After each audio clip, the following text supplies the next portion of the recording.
Hola, ¿qué tal amigos? Bienvenidos a mi canal Poder de Lectura. El día de hoy les voy a narrar, comentar y analizar un cuento de este gran autor argentino, Julio Cortázar. El relato en cuestión es uno de los cuentos que más me ha impactado del autor, de los que he leído, ya que es una historia muy verídica, muy dramática, que puede suceder en cualquier parte del mundo y en la actualidad. El relato se llama La salud de los enfermos y lo pueden encontrar en este libro, Todos los fuegos el fuego. Bueno, vamos a la historia. La historia nos cuenta un drama familiar. Los protagonistas son una mamá de la cual no se dice el nombre, es una señora ya de avanzada edad, una anciana, la tía Clelia y el tío Roque, que son hermanos de ella, y sus hijos, que son Carlos, Rosa y Pepa, y Alejandro. Bueno, entonces la historia empieza cuando hay un narrador anónimo también que nos narra los hechos en tercera persona. Es un narrador que está pendiente de todo, que lo ve todo y sabe todo lo que pasa y todos los detalles de la historia, pero tampoco dice su nombre. Solamente es un narrador omnipotente, ¿no? Que participa en los hechos. Bueno, la historia comienza cuando el narrador nos cuenta que el día que la tía Clelia se enfermó, en la familia no supo cómo reaccionar, no sabían qué decisión tomar y cómo contarle esto a la madre, ¿no? Que estaba un poco mal de salud y no podía recibir noticias que le podían hacer daño. Comienza con este párrafo. Cuando inesperadamente tía Clelia se sintió mal, en la familia hubo un momento de pánico y por varias horas nadie fue capaz de reaccionar y discutir un plan de acción, ni siquiera tío Roque, que encontraba siempre la salida más atinada. Así comienza la historia, ¿no? O sea, nos cuenta que una tía llamada Clelia se enfermó y nadie sabía cómo reaccionar, qué hacer, ¿no? A Carlos lo fueron a buscar a su oficina para que también pueda ayudar en algo. Carlos era hijo de la señora. Tía Rosa y tía Pepa tuvieron que dejar sus clases de piano para poder atender también la situación, la emergencia, ¿no? Y ver qué medidas tomar, ¿no? El tío Roque también estuvo apoyando ahí. Bueno, dicen que la tía Clelia sufrió dos desmayos y estuvieron apoyándola ahí, pero no le contaron nada de esto a la mamá para no preocuparla. Entonces, así va avanzando la historia y en el siguiente párrafo nos cuentan que peor fue lo de Alejandro, ¿no? Alejandro era un hijo, uno de los hijos de la señora. Dice que peor fue lo de Alejandro porque Alejandro se había matado en un viaje yendo a Montevideo, donde se iba a encontrar con un amigo, un ingeniero que era amigo. Alejandro también era ingeniero. Entonces aquí nos enteramos que Alejandro había fallecido, pero tampoco nada de esto se lo habían contado a la mamá. Esto ya había pasado hace un año. Ya se iba a cumplir un año de este fallecimiento y para los hijos y los hermanos era como siempre fue el primer día. Pero menos para la mamá, ¿no? Porque la mamá, para ella pensaba que Alejandro estaba en Brasil, ¿no? Había sido contratado por una empresa de Recife, que le habían contratado como ingeniero para que preste sus servicios, ¿no? Esto era lo que le habían dicho, lo que le habían hecho creer a la mamá, para no preocuparla, porque el mismo doctor Bonifaz, que era el doctor de la familia, les había dicho que la mamá, como tenía problemas de azúcar y la presión alta, no podía recibir noticias que le pudieran impactar, que le pudieran hacer daño. Entonces era mejor que le oculten la muerte de su hijo. Y así fue. Se lo ocultaron durante casi un año y ahí fue donde pasó donde cayó enferma la tía Clelia. Pero antes de eso nos va contando todo lo que pasaba en este tiempo que ellos deciden ocultar la muerte de Alejandro, ¿no? O sea, como dije, ¿no? Alejandro, o sea, había muerto, pero le habían hecho creer a la mamá que él estaba trabajando en el Brasil, ¿no? En una empresa. Incluso cada vez que la mamá preguntaba por él, ellos lo que hacían era decirle, ¿no? Que estaba bien, que no habían problemas, ¿no? Que todo estaba bien. Incluso María Laura, que era la pareja de Alejandro, ya se había enterado también, ¿no? María Laura y su padre habían ido a recoger el cuerpo de Uruguay y lo habían trasladado acá para enterrarlo pues en Argentina, ¿no? La historia se desarrolla en Buenos Aires. Pero, um, pero como dije, no, la mamá no sabía nada y María Laura la visitaba todos los jueves, ¿no? no sabía nada, incluso las noticias del periódico se le ocultaban, ¿no? Para que ella no leyera las noticias, para que no se entere de nada. Y bueno, le decían que había conflictos también en el Brasil, unos conflictos diplomáticos, y por el motivo por el cual Alejandro no podía regresar. O sea, era una mentira. Todo eso le engañaba a la mamá para que ella piense que su hijo estaba bien. No le decían que habían problemas en el Brasil, que habían conflictos diplomáticos por los cuales Alejandro no podía viajar, pero estaba bien, que estaba trabajando y que había sido contratado por esa empresa. Y que ya encontraría la manera de tomarse una semana de vacaciones, más o menos a fin de año, y poder regresar a Buenos Aires. Y bueno, el tío Roque, que era hermano de la señora, de la mamá, había conversado con un amigo que era también, creo que era abogado, que tenía un amigo en Recife. Entonces, este amigo que estaba en Brasil, en Recife, se hacía pasar por Alejandro. O sea, habían quedado un acuerdo en que este amigo envíe unas cartas haciéndose pasar por Alejandro, para que todo sea más verídico y para que la mamá no se entere de nada. Entonces, cada cierto tiempo, la madre recibía cartas supuestamente de su hijo, y, o sea, se hacía pasar por Alejandro, ¿no? O sea, supuestamente recibía cartas de su hijo y ella incluso contestaba las cartas, ¿no? Pero no era su hijo, no era un amigo que se hacía pasar por Alejandro. Pero en cierto momento hay un detalle que la mamá se dio cuenta, ¿no? Que empezó a sospechar, porque dicen que entre Alejandro y ella había un apodo que él le decía, ¿no? Entonces la mamá dijo, qué raro, por qué no me dice como él siempre me decía? Entonces ahí le pregunta, tío Roque, ¿pero cómo te decía? Ella le dice, no sé, era un secreto entre nosotros, ¿no? Entre él y yo, ¿no? O sea, yo y mi hijito, dice, ¿no? Era un secreto. Entonces, esa fue la primera sospecha parece que la mamá sospechara, ¿no? Dice, ¿por qué no me dice como siempre me decía, ¿no? Entonces ellos trataron de disuadirla, ¿no? Le dijeron de repente, le parecerá tonto decirte eso, no te preocupes. Así le empezaron a decir. Pero también hay otro detalle también que la mamá se da cuenta también, ¿no? Que prácticamente puede sospechar. Vamos a buscarlo aquí. Ah, claro. Cuando también, cuando visitaba, esta chica que era la pareja de Alejandro, María Laura, visitaba a la mamá todos los jueves, la mamá le decía, ¿no? Le preguntaba por Alejandro, si se iban a casar apenas él regrese de Recife, ¿no? Que se iban a casar o no se iban a casar, qué le decía. Entonces esto como que incomodaba a la chica, ¿no? No sabía qué responder. Entonces en ese momento todos los hijos, o sea, la tía Clelia y Pepa entraban y trataban de separarla de María Laura, de la chica. Entonces la señora dice, ¿por qué cada vez que me visita María Laura ustedes tratan de separarme? Como si fuera la única vez que pueden estar conmigo. ¿Por qué hacen eso? ¿Por qué tienen ese comportamiento? O sea, era otra sospecha que ella tenía ya, ¿no? Y bueno, pasa el tiempo y como dije, siempre ella me enviaba cartas, recibía cartas falsas que no eran de sus hijos, eran de un amigo que vivía ahí en Brasil. Pero en cierto momento, cuando ella le decía, pues ya es hora que él regrese, ¿no? ¿Por qué no regresas a visitarme, ¿no? A Buenos Aires. Pero él siempre tenía un pretexto, decía que no, decía que hay problemas diplomáticos, que la empresa incluso le había dado un contrato por un año más, ¿no? Un contrato mayor, con la condición que él viaje inmediatamente a otra ciudad de Brasil, la Bahía, que se traslade, ¿no? Y le iban a pagar más y todo eso, ¿no? Que lo habían ascendido. Entonces, eh, últimamente la mamá ya no decía nada. Cuando le leían las cartas, o sea, las supuestas cartas que enviaba Alejandro, ellos se las leían, los hijos se las leían, y ella no decía nada, como que no mostraba interés.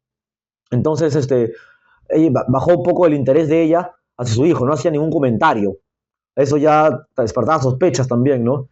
Y en ese momento es cuando se enferma la tía Clelia, como dije, y la tía Clelia tuvo dos desmayos, estaba muy mal, le dolía la cabeza, y cuando vino el doctor Bonifaz, recomendó inmediatamente que sea internada en un hospital.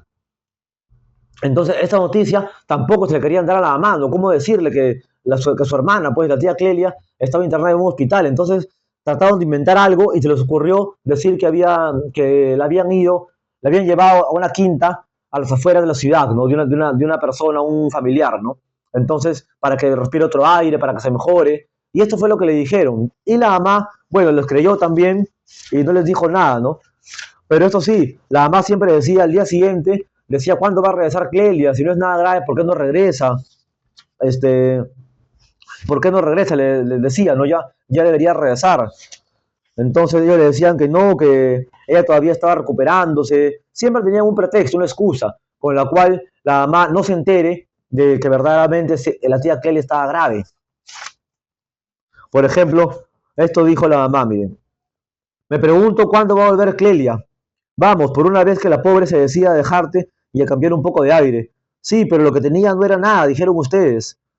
Claro que no es nada. Ahora se estará quedando por gusto o para acompañar a Manolita. Ya sabes cómo son de amigas. Y la mamá decía, llama a la quinta y pregunta cuándo va a volver, ¿no? Y la hija, Rosa, llamaba y le decían que tía Clelia estaba mejor, pero que todavía se sentía un poco débil, de manera que iba a aprovechar para quedarse, ¿no? Entonces, esta supuestamente era esto, pero en realidad ella estaba grave en un hospital. Y bueno, en cierto día, la tía Clelia fallece también. Entonces, esta noche la mamá durmió mal y desde el amanecer preguntó por Clelia, como si a esa hora se pudieran tener noticias de la quinta. Sin embargo, tía Clelia acababa de morir y habían decidido velarla en la funeraria. A las 8 llamaron a la quinta desde el teléfono de la sala para que la mamá pudiera escuchar la conversación. Y por suerte, tía Clelia supuestamente había pasado bastante buena noche, aunque el médico de Manolita aconsejaba que se quedase mientras siguiera el buen tiempo. Bueno, entonces eso fue lo que le dijeron. Y en ese momento, la mamá le dijo, pues a su otro hijo, a Carlos, le dijo, yo creo que habría que escribirle a Alejandro que venga a ver a su tía. Siempre fue el preferido de Clelia. Y es justo que venga. O sea, su hijo, lo que supuestamente estaba en Brasil, pero que ya había muerto. Pero si tía Clelia no tiene nada, mamá, si Alejandro no ha podido venir a verte a vos, imagínate. Allá él, dijo mamá, vos escribile y decirle que Clelia está enferma y que debería venir a verla. Bueno, entonces estas cosas fueron así desarrollándose, ¿no? Y ya había muerto pues la tía Clelia, pero cada vez más la mamá no decía nada, mostraba como que un poco de interés. Ellos incluso pensaban que había una sospecha, ¿no? Que, no sé, que esa mentira que habían creado ellos había afectado psicológicamente a la mamá, ¿no? Y que por eso actuaba así, pero no podía ser, porque ellos hasta se reían. O sea, ellos de tanto hacer de tanto querer esa mentira, ese escenario, esa farsa, ellos mismos al parecer se la habían creído, ¿no? Porque ellos se reían entre ellos, reían con la mamá, a veces se manoteaban entre ellos, entre los hermanos, pues, ¿no? Entre los hermanos, que eran Carlos, Rosa y Pepa, y después de eso se quedaban como mirándose, cabizbajos, agachados. El tío Roque también se quedaba en la puerta, fumando un cigarrillo, y bueno, todo estaba un poco triste, pero trataban de disimularlo, ¿no? Trataban de disimularlo hasta que finalmente, más o menos al fin de la historia, el doctor Bonifaz, que era el doctor de la familia, viene y les dice que su mamá está también enferma, ¿no? Se ha agravado su situación y está a punto de morir, ¿no? Que se va a morir, pero no, la muerte de ella no le va a doler, no va a ser una muerte pacífica, ¿no? Que no le va a pasar nada. Esto es lo que dice el doctor Bonifaz. Acá está, miren esta parte. Y bueno, acá viene más o menos lo fantástico de la historia, lo increíble de esta historia, ¿no? Porque en los últimos días de la muerte, ¿no? Cuando se va a morir la mamá, ella dice algo como si ella ya hubiera sabido que su hijo estaba muerto, que Alejandro, que ellos le habían hecho creer que estaba trabajando en una empresa en el Brasil y que le habían mandado a otra sede y que estaba muy bien y que iba a regresar, que no tenía tiempo.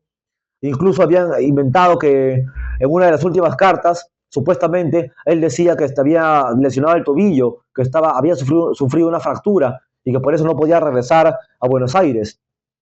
Pero en los últimos días, cuando la mamá va a morir, sucede algo como que fantástico, ¿no? Algo así que es típico en los cuentos de Cortázar, ¿no? La mamá da a entender que ella ya sabía todo y que ella sabía que ellos le habían estado ocultando la muerte de su hijo, ¿no? La muerte de Alejandro. Incluso, como digo, la pareja de o sea, María Laura, también había participado en esta farsa. Ni siquiera durante los últimos meses de mamá cambiaron las costumbres, aunque poca importancia tuviera ya. El doctor Bonifaz les dijo que por suerte mamá no sufriría nada y que se pagaría sin sentirlo, o sea que su muerte iba a ser una muerte que no iba a sufrir. Pero mamá se mantuvo lúcida hasta el fin, cuando ya los hijos la rodeaban sin poder fingir lo que sentían. Qué buenos fueron todos conmigo, dijo mamá con ternura. Todo ese trabajo que se tomaron para que no sufriera. O sea, con esto de entender que ella ya sabía la muerte de Alejandro. Tío Roque estaba sentado junto a ella y le acarició jovialmente la mano, tratándola de tonta. Pepe y Rosa, fingiendo buscar algo en la cómoda, sabían ya que María Laura había tenido razón. Sabían lo que de alguna manera habían sabido siempre. Tanto cuidarme, dijo mamá, y Pepa apretó la mano de Rosa, porque al fin y al cabo esas dos palabras volvían a poner todo en orden, restablecían la larga comedia necesaria. Pero Carlos, a los pies de la cama, miraba a mamá como si supiera que iba a decir algo más. Ahora podrán descansar, dijo mamá, ya no les daremos más trabajo. Tío Roque iba a protestar, a decir algo, pero Carlos se le acercó y le apretó violentamente el hombro. Mamá se perdía poco a poco en una modorra y era mejor no molestarla. 3 días después del entierro llegó la última carta de Alejandro, ¿no? Supuestamente carta de Alejandro, que era el amigo que estaba viviendo en Brasil, ¿no? Donde como siempre preguntaba por la salud de mamá y de tía Clelia. Rosa, que la había recibido, la abrió y empezó a leerla sin pensar, y cuando levantó la vista, porque de golpe las lágrimas la cegaban, se dio cuenta de que mientras la leía había estado pensando en cómo habría que darle a Alejandro la noticia de la muerte de mamá. O sea, Rosa pensaba en cómo habría que darle a Alejandro, que estaba muerto, la noticia de la muerte de mamá. O sea, es un final un poco fantástico de Julio Cortázar. Es como si la familia, los hijos, de tanto crear una mentira, una comedia, terminaron ellos mismos por sugestionarse, ¿no? Y creerse esa comedia. Es como se dice, como una mentira de tanto repetirla puede convertirse en verdad. Y bueno, aquí termina este magnífico cuento de Julio Cortázar. Es uno de los cuentos más impactantes de este autor que he leído. Y como digo, es un drama que puede pasar en la vida real, ¿no? Una historia totalmente verídica, como una familia, o sea, los hijos ocultan la muerte de un ser querido a la mamá, porque ésta no puede recibir noticias fuertes, ya que está en un estado de salud que es un poco grave, un poco malo, ¿no? Es decir, si la mamá se hubiera enterado de la muerte de su hijo de golpe, quizás le podría haber dado un infarto, no sé, un derrame, qué sé yo, ¿no? O sea, ellos trataron de cuidarla, pero de tanto cuidarla terminaron por creerse ellos mismos esta mentira, ¿no? Y bueno, es un cuento, como dije, un poco absurdo, un poco fantástico, pero tiene ese aura que tienen todos los cuentos de Cortázar, ¿no? Es una historia que la leemos y no podemos parar hasta el final, ¿no? Porque queremos saber qué va a pasar, o sea, cómo va a terminar, qué sucede con la mamá, se llega a enterar o no se llega a enterar, qué pasa, ¿no? Con la historia, qué pasa con la tía Clelia, y bueno, finalmente, primero que murió Alejandro, después murió la tía Clelia, pero finalmente, como se dice, se debe entender que la mamá ya sabía todo, ¿no? La mamá ya sabía todo, estaba enterada de todo, quizás lo suponía, ¿no? Porque era algo tonto, pues, que después de tanto tiempo, después de un año, este hijo no venga a visitarla, ¿no? Era algo que ella se las podía oler, como se dice, podía suponer, ¿no? También porque, como dije, en la carta que le mandaba Alejandro, su hijo, no le decía como siempre, ¿no? O sea, una palabra de ternura que ellos se decían, él no se la mencionó en ninguna carta. Eso era lo raro. También porque cuando estaba María Laura hablando con ella, ellos trataban de alejarla, ¿no? Los hijos trataban de alejarla, de sacarla. Entonces, por todos estos motivos, la mamá pudo haber sospechado algo. Bueno, aquí termina este relato. Espero que les haya gustado y lo recomiendo mucho. Se encuentra en este libro. Si pueden ver este librito en cualquier kiosco, cualquier feria, recomiendo que lo compren. Acá vienen 2 libros de cuentos de Julio Cortázar, Bestiario y Todos los fuegos el fuego. Es un cuento muy recomendado. Gracias. Hasta la próxima.